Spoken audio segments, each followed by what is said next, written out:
yeah, start expanding, because the Romans were all about expansion, man. So, yeah. Unfortunately, I have to wait a little bit for that. I think I'm gonna build another archer, because I don't know, archers, man. I'm gonna try scouting to the north instead this time, because I've already scouted a little bit to the south. There seemed to be quite a bit of barbarian activity, so I'm gonna go to uh, the north instead and see what I can find up that way. Oh, they're building the road this way. I thought they'd go through this grassland here. What is this? Oh, it's a marsh. Huh. Okay. I guess a marsh is, like a swampland, but yeah. And actually, I think I have to get masonry before I can clear the marsh out. Oh, Rome demands whales. So, when your cities demand something, if you connect it to that resource, it'll spark a Wheel of the King Day. And I don't know if it plays Ode to Joy like it does in Civilization 2. That'd be pretty awesome. But it does increase the growth rate of that city. So, yeah, that would be a nice improvement, because Rome does need to grow in population.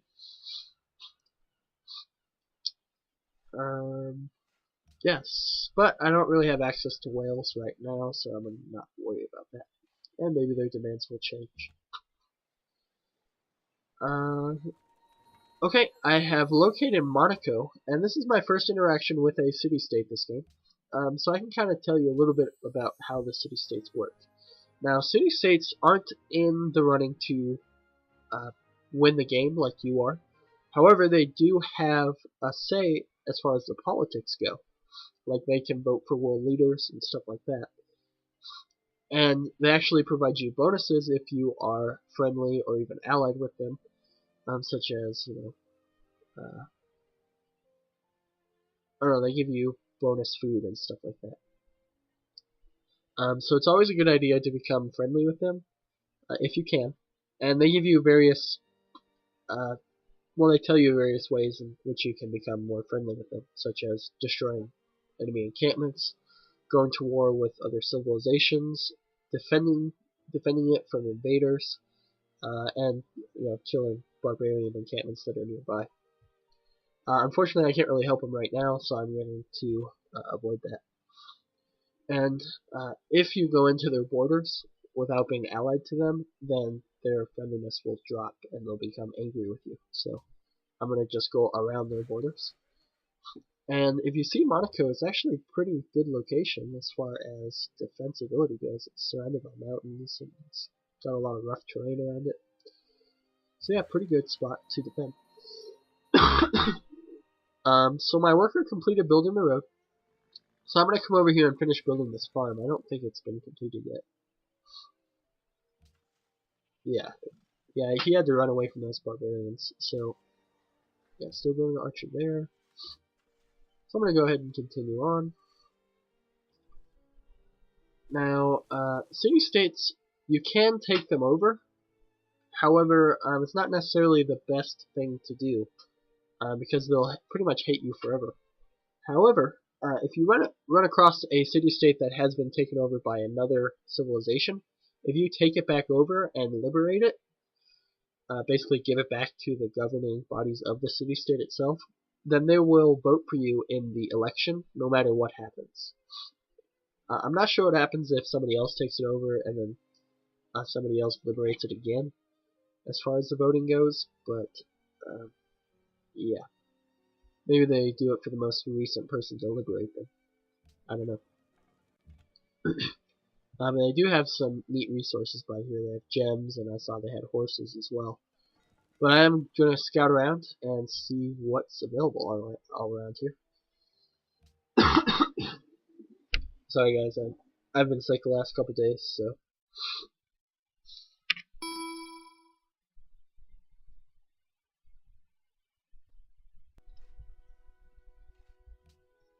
Sorry about that guys, my game kind of crashed on me. That was bizarre. So I'm going to have to redo most of the stuff that I was already doing. I'm gonna have to rebuild the road to Rome, send my scout up here to look at Monaco again. Yeah, so that sucks. The game never crashed on me before, so maybe it's got something to do with the fact that I'm recording. But I'm gonna build an archer. I'm gonna build a warrior.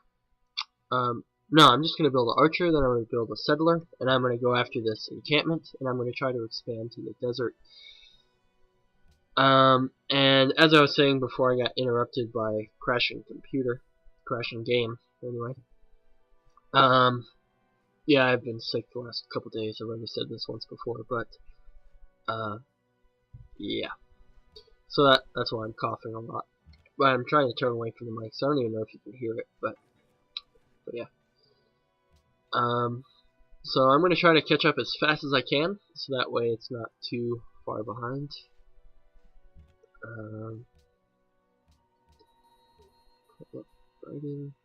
Yep, Rome's demanding Wales again. So we're getting close. There's Monaco right there, so I'm not too far behind. Only missed out on a couple of turns here. Luckily, I was able to load up an autosave. I should actually save after every turn, maybe.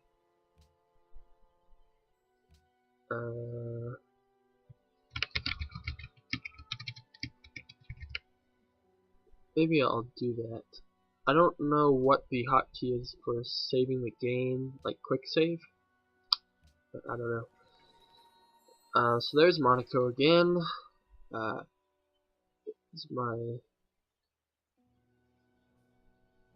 Did my worker not build the road? So I have to send my worker to build the road again. Oh, is the road there? I can't see it. Oh, there it goes. Okay. It was just being weird. Okay, so I got writing going.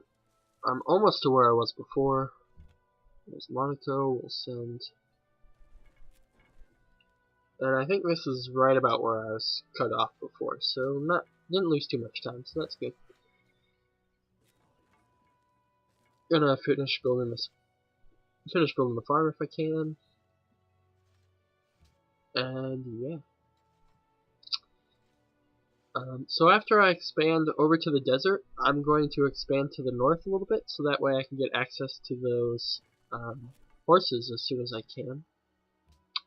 Because horses become very important in the early game, because they're very mobile and they're very good at picking off barbarian units, because they don't usually have like spearmen and stuff like that.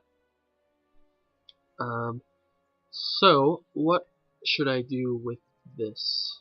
I guess I'll build another farm over here. So I want to use my citizens to harvest this production and gold. That way I'll build my units faster and make more money.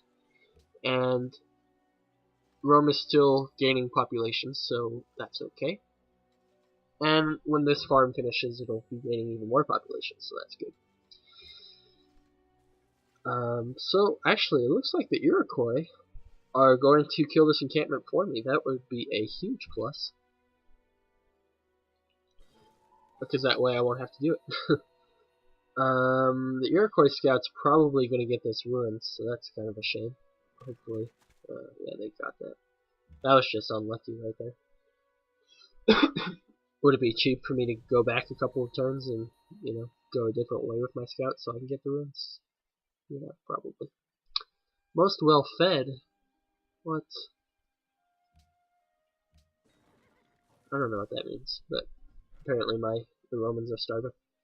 So this is interesting. There's a couple of mountain ranges here, which makes this area really defensible. So if I can get my nation to expand to such a point, I probably want to stop right around here, because these mountains would provide me with a gateway to the north, provided there's stuff up there. And that would be very good defensively. So what else should I said I was going to research calendar next, right? So that way I can build a plantation on those spices and increase the happiness of my civilization. So it doesn't look like there's too much up there, so all that babbling about defensibility is not too important. But I'll give the Iroquois open borders, because I want them to be my friends right now, because they're the only ones, and I think they might have a stronger military than me as well, so I don't necessarily want to get into a war with them. Though I don't think they'd be able to do much of anything to me. It's just a matter of I don't want to get into a war right now. So here's proof that the units can't actually go on top of each other. As you can see, I'm not able to move my archer on top of my warrior.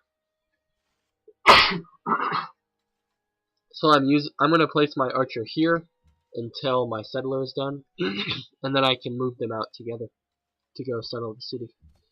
I do want to scout out to see. No, they didn't. I guess I'll use the archer and the warrior together, to try to take out this barbarian encampment as soon as I can.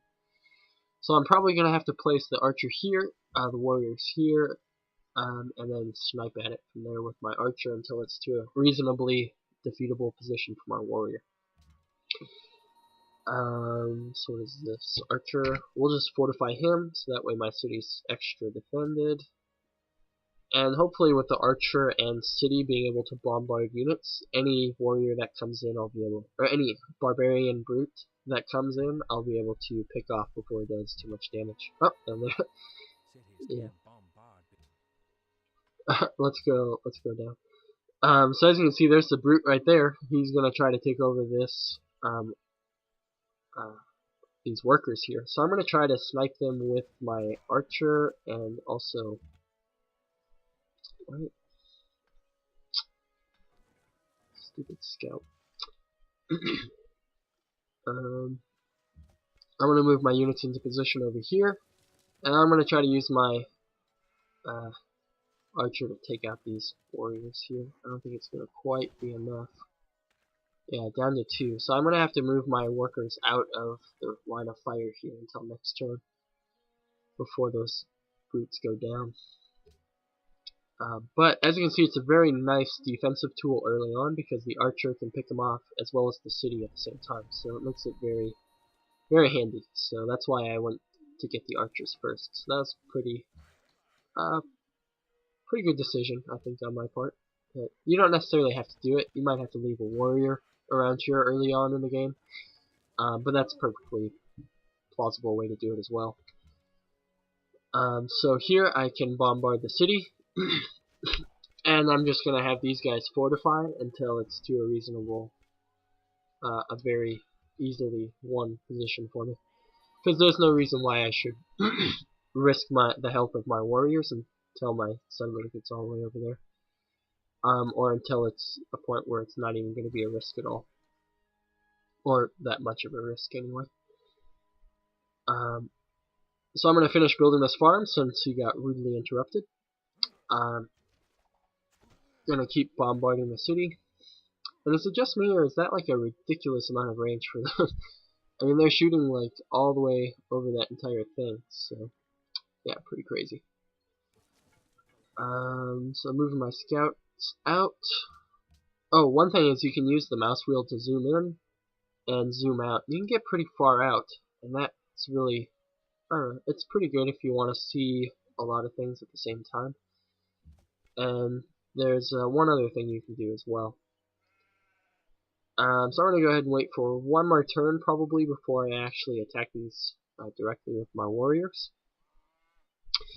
So that way they take the least amount of damage possible.